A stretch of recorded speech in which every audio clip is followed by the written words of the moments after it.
Hello students, last day हमने topic जो कराया था वो कराया था आपको how can you calculate the number of tetrahedral and octahedral points. ये पिछले दिन कराया था, लेकिन आज का जो टॉपिक है size of the tetrahedral and octahedral points, यानी हम साइज को कैसे डिटरमाइन करेंगे कि ऑक्टाहेड्रल पॉइंट का एटम के कंपेरिजन में क्या साइज होगा और टेट्राहेड्रल पॉइंट का एटम के कंपेरिजन में क्या साइज होगा। टॉपिक क्या है?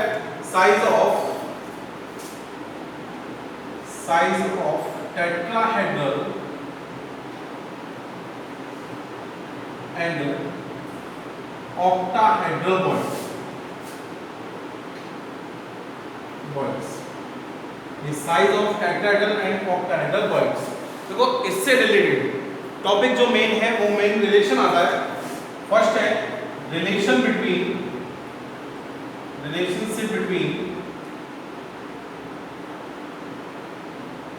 between radius of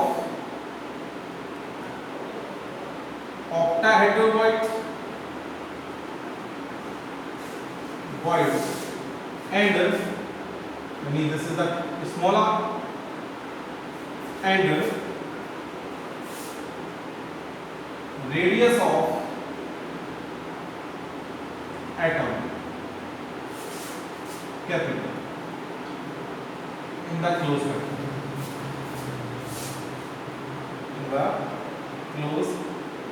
vacuum।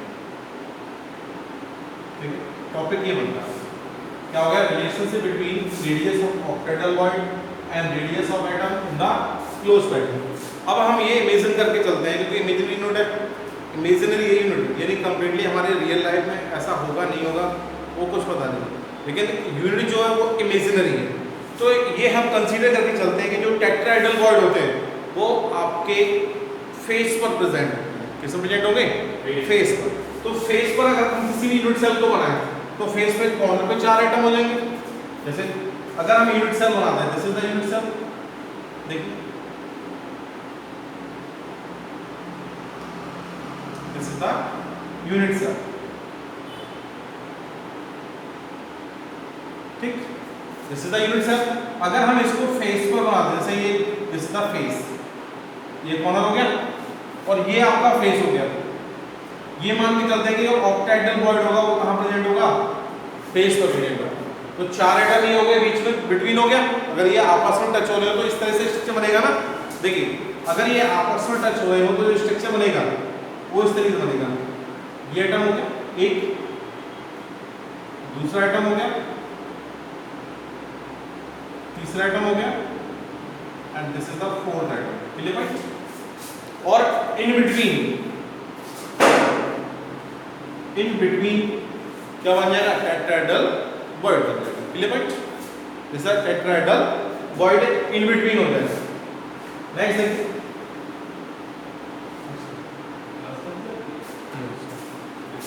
तो देखिए जैसे मैंने आपको बताया कि जो आपके टेट्राहेड्रल बॉन्ड होगा वो क्या होगा? फेस पर प्रेजेंट, यानी इमेजिन करके चलेंगे कहाँ प्रेजेंट होगा?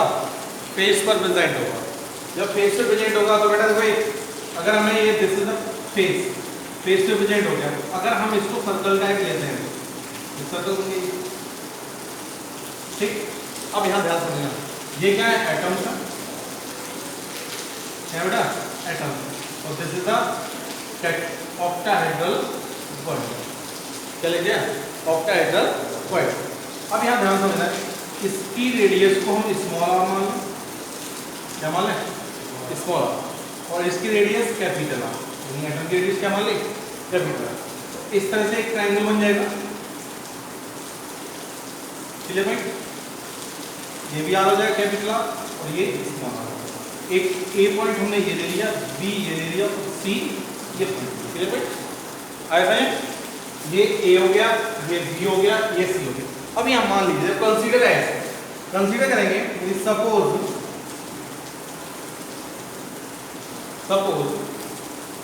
रेडियस ऑफ ऑक्टाहेड्रल बॉन्ड कितना मान लो? स्मॉल। क्या मान लिया हमने? स्मॉलर हो गया। And radius of atom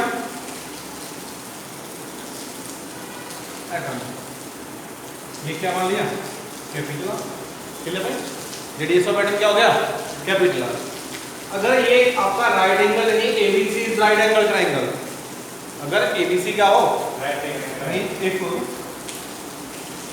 ABC is right angle triangle, यानी लिखेंगे from figure ABC is right angle triangle. Clear भाई? Right angle triangle using Pythagoras theorem. क्या यूज करेंगे? Pythagoras theorem. तो बेटा क्या हो जाएगा? ये आपका हाइपोटेन्यूज हो गया A B square equal to क्या हो जाएगा? A C square plus B C square. Clear point? A B square equal to A C square plus B C square. आ रहा है? देखिए अब ए बी स्क्वायर बेटा अब फिगर के अकॉर्डिंग देखो, नहीं फ्रॉम फिगर स्ट्रक्चर के अकॉर्डिंग देखिए ए बी की वैल्यू क्या होगी?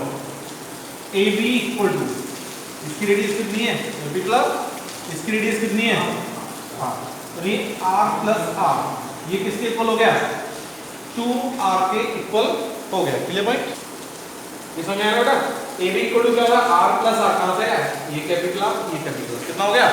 2r हो गया। अब यहां पर देखिए ए सी इक्वल टू कितना हो जाएगा? r plus small r। B C equal to r plus small r। अब इस वैल्यू को हम इस पर रखते हैं, these values put in the above equation, these values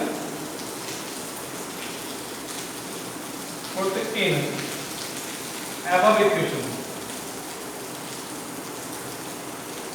clear point? अब इक्वेशन में तो ए बी की वैल्यू कितनी है? 2r, तो 2r स्क्वायर हो जाएगा। कितना हो जाएगा? 2r square plus equal to A C कितना है? r plus r small r का whole square plus r plus small r का होल स्क्वायर। क्लियर भाई? इसके अकॉर्डिंग अब बेटा कितना हो जाएगा? 4r square equal to 2r plus r का होल स्क्वायर। क्लियर भाई? r प्लस r का होल स्क्वायर 2 को बदल जाएंगे, तो 4r स्क्वायर upon 2 equal to r plus r whole square. 2 से डिवाइड हो जाएगा 2 टाइम्स, कितना बचेगा? 2r square equal to r plus r का होल स्क्वायर। बेटा इसको अगर हम होल स्क्वायर में कन्वर्ट कर लें तो ये दोनों कितना बैठ जाएगा? क्या बन जाएगा? √2r का होल स्क्वायर हो जाएगा ना, r प्लस r का होल स्क्वायर, स्क्वायर से स्क्वायर कैंसिल, तो √2r इक्वल टू कितना हो जाएगा? r plus r। ले भाई r को ले लो, r equal to √2r minus r। End out. Clear point है? इसके बाद देखिए अब √2 की वैल्यू जो होती है इस दोनों में कॉमन क्या है? r √2 माइनस 1 कितना आ जाएगा?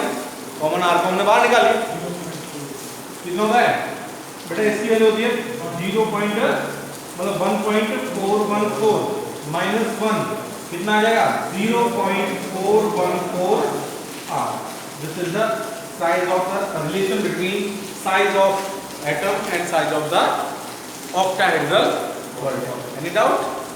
कोई डाउट तो नहीं है? ओके।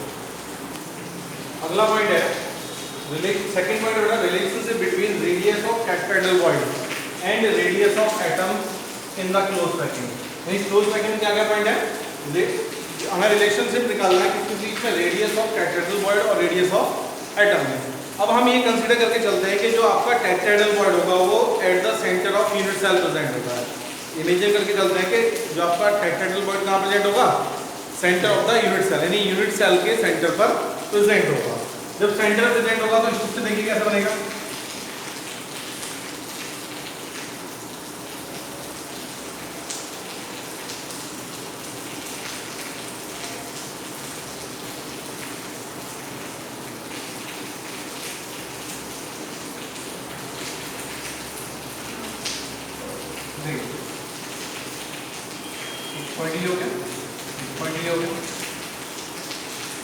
सेंटर हमने क्या मान लिया?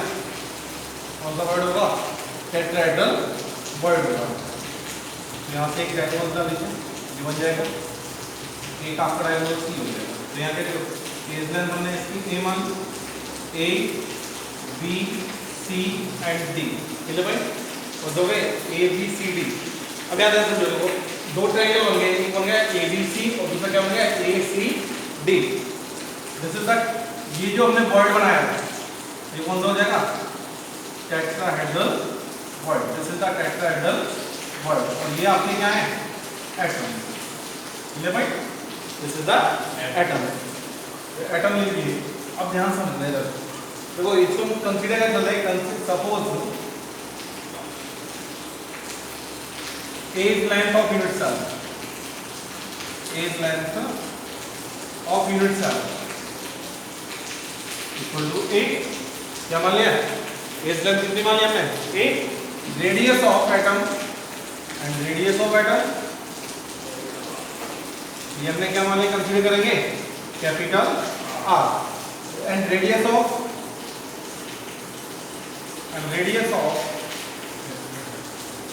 टेट्राहेड्रल वॉइड,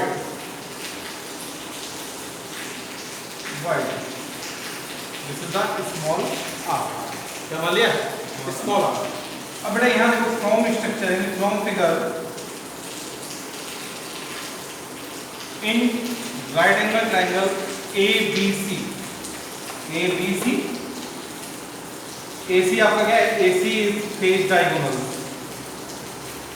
क्या बेटा फेस डायगोनल, ठीक है भाई। तो using Pythagoras theorem, using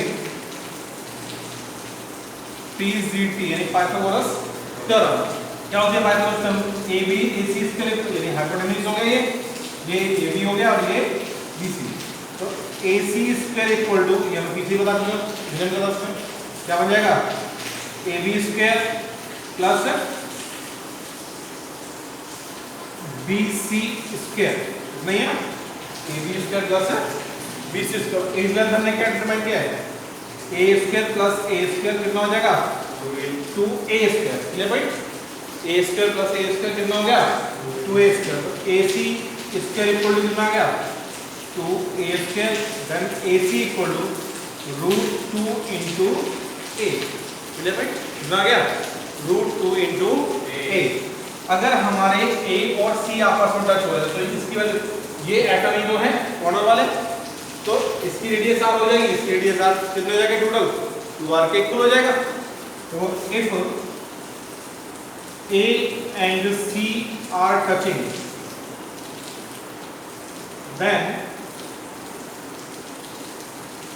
AC equal to, बेटा r रेडियस होगी इसकी, r इसकी कितना हो जाएगा 2r, इसलिए हम क्या कर सकते हैं इन दोनों को इक्वल रख सकते हैं, क्या बन जाएगा, इसलिए 2r equal to √2 into A, then r equal to √2 into A by 2, this is the first equation, clear भाई, this is the first equation. अब सेकंड देखिए, अब क्या चलेंगे, अब ट्रायंगल दूसरा आ गया, देखो इसके लिए एक ट्रायंगल तो हमने निकाला, ये आ गया, दूसरा ट्रायंगल कौन सा होगा ACD, from figure in triangle ACD, और AD आपका क्या है body diagonal, AD is a body diagonal. कौन सा थ्योरम यूज करेंगे, यूजिंग पाइथागोरस थ्योरम, ये पॉइंट यूजिंग पाइथागोरस थ्योरम, क्या बन जाएगा AD square equal to, AD हो गया AD square equal to AC square plus CD square, AC square plus CD square. बेटा AC की वैल्यू कितनी है, देखो यहाँ पे मैंने दिया √2 into A, कितना है √2 into A का होल स्क्वायर प्लस CD कितना है, एज लेंथ है, ये स्क्वायर हो जाएगा, रोल करेंगे तो 2A square plus A square कितना आ गया 3A स्क्वायर, ठीक है भाई, देन AD कितना हो जाएगा, AD equal to √3 into A, कितना हो जाएगा √3 into A। अब बेटा यहाँ ध्यान समझना, AD हमें अगर ये A और D आपस में टच हो रहे हो तो इसकी वैल्यू क्या होगी, if A and D are touching, then AD equal to, बेटा देखो R रेडियस इसकी होगी, डायमीटर इसका 2r स्मॉल r इसकी होगी, और R रेडियस इसकी, क्या बन जाएगा R plus 2r plus r, कितना आ जाएगा 2 capital R plus 2 small r, 2 common हो गया तो 2r प्लस r। ये दोनों AD, ये भी AD है और ये भी AD है, दोनों वैल्यू क्या कर लेंगे, इक्वल कर लेंगे, कितना आ जाएगा 2r plus r equal to √3 into a, तो r plus r equal to small r equal to कितना आएगा √3 into a by second equation. देखो क्या बन गए सेकंड इक्वेशन। अब इक्वेशन सेकंड को फर्स्ट से डिवाइड करेंगे, ने equation first second divided by equation first, ये भाई क्या बनेगा, देखिए r plus r upon r हो जाएगा, याद उधर equal to √3 into a/2 upon √2 into a/2, a/2 से a/2 कैंसिल, तो यहाँ क्या हो जाएगा, अगर हम इसको एलसीएम इससे लिखते हैं 1 प्लस r अपॉन r लिख सकते हैं, कितना आ जाएगा √3 अपॉन √2। नहीं डाउट इसमें। अब आगे देखिए, थोड़ा सा मैं यहाँ से आपने नोट तो कर लिया, अब देखिए बेटा कितना बच गया 1 प्लस r अपॉन r बच गया।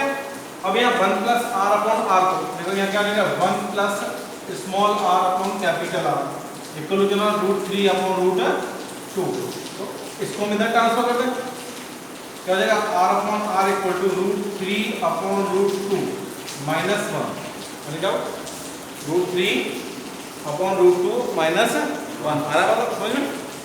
देखिए तो इसको हम एलसीएम लेंगे तो r upon r equal to √3 minus √2 upon √2, clear भाई। इनकी वैल्यू रख लो, जब वैल्यू रखोगे तो r upon r equal to इसकी वैल्यू होती है 1.732 माइनस √2 की वैल्यू होती है 1.414 अपॉन 1.414। एंड आउट जब हम कैलकुलेट करेंगे तो उस केस में देखिए r upon r equal to ये आएगा बेटा 0.318 अपॉन 1.414, कैलकुलेट करेंगे डिवाइड करेंगे तो ये आ जाएगा 0.2248, कितना आएगा 0.2248। जब 0.224 हो गया तो कितना हो जाएगा r upon r equal to इसको अप्रोक्सीमेट मान लीजिए 13 तक 225, तो आंसर कितना आ जाएगा r equal to 0.225। This is the relation between radius of tetrahedral void and radius of atom. तो आज के लिए इतनी क्लास काफी है, बाकी की आपको नेक्स्ट डे कंटिन्यू करेंगे।